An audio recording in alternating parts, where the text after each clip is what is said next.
Hello everyone, welcome back to my channel Patrarenu blogs. আজকে আপনাদের সামনে একটা ছোট্ট মিনি ব্লগ নিয়ে এসে হাজির হয়েছি। কিছু কিছু জিনিস আনবক্সিং করছি। সকাল হতেই পার্সেলগুলো এসে আমার কাছে হাজির হয়েছে। শপসি থেকে অর্ডার দিয়েছিলাম, দামগুলো প্রায় এভারেজের মধ্যেই পেয়েছি। প্রথমেই দুটো ফেস ওয়াশ আনবক্সিং করেছি, তারপরে করেছি হেয়ার রেজারটা, এবারে আনবক্সিং করছি ওয়াক্স হিটার। জানি না কীরকম আসবে। তো ওয়াক্স হিটারের আনবক্সিং খুব একটা ভালো আমার মনে হচ্ছে না। জানি না, আমি এইগুলোর কিন্তু কোনো প্রমোশন করছি না, আমি নিজে থেকেই কিনেছি জিনিসগুলো। আনবক্সিংটা আপনাদের সামনে করছি।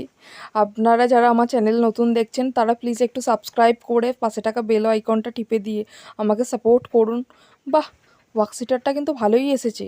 আপনাদের কি মনে হয় কমেন্ট করে জানাবেন।